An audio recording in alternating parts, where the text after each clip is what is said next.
eNCA's Michael Appel has been tracking this story for us for quite some time now, and is joining us now this morning for a discussion on the latest development. Can we start there, Michael? And good morning, by the way, and thank you very much for coming in. Can we start there? Finally, a contract is now being done.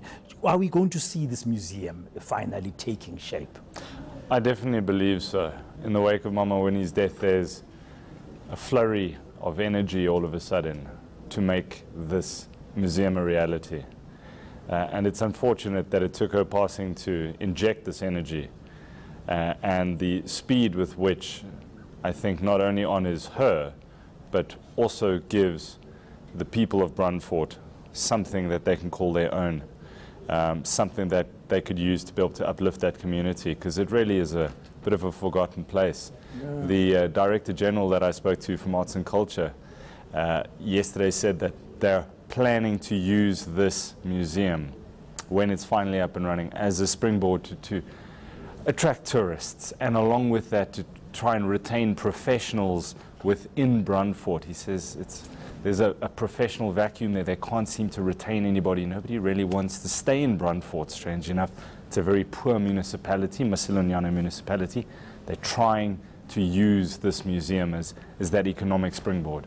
Hopefully they do succeed this time around. But this story has been going on for quite some time. I mean, it looks like at the provincial level, governments promised to do stuff in the past. They didn't do it. The monies were budgeted for and they disappeared. And now it seems like national government is getting involved.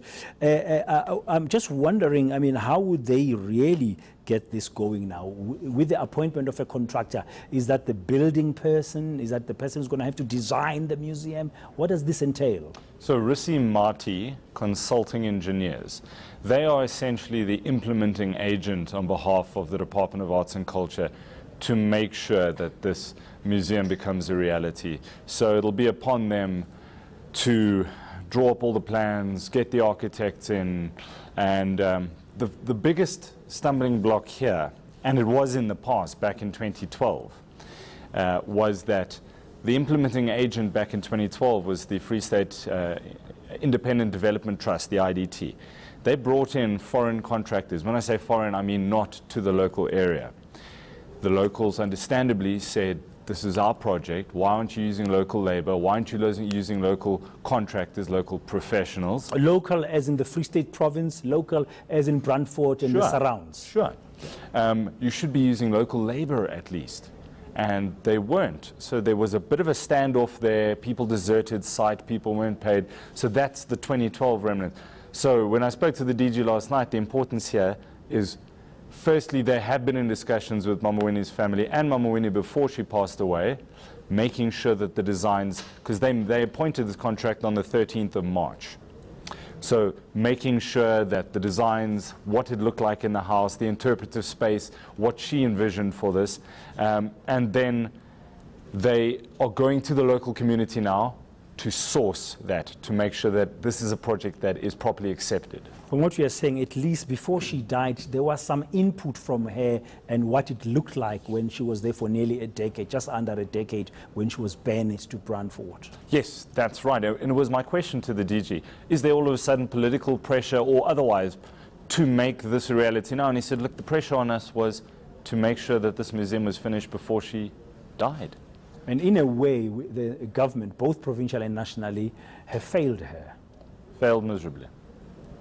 Now, she was there for just under a decade, and I guess the content of the museum is going to be what really makes it. Currently, since she passed on last week, Monday, we've had a lot of information coming out, even here on eNCA. We're showing a particularly poignant documentary that's by Pascal Lamsch, which was showed last night, and is going to be repeated tomorrow night, at least, I don't know, Friday at 9 o'clock, and at other times over the weekend.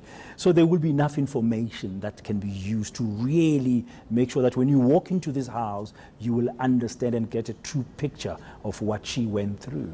Yes, and that's the plan. According to the department, they are going to have that home renovated, restored.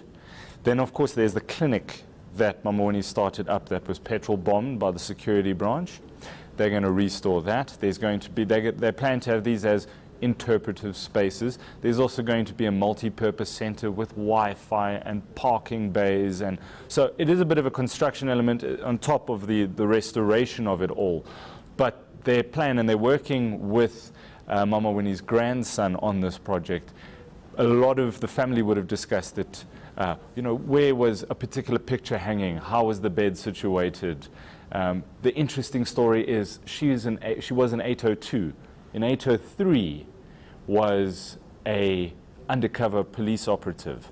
So the community can also help speak about this gentleman that all of a sudden arrived in 803 when she was banished there. And then as soon as she left Brandfort in the 80s, he all of a sudden disappeared.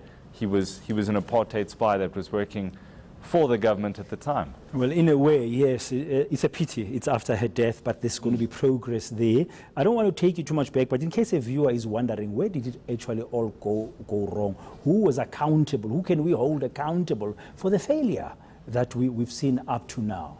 A brief chronology that I can trace is 2008. There is a provincial government gazette notice that 3 million rand is going to go from the Free State Department of Sports, Arts and Culture to the Lejwe-Leputswa district municipality. Masilenyana falls under that district. The 3 million rand goes in.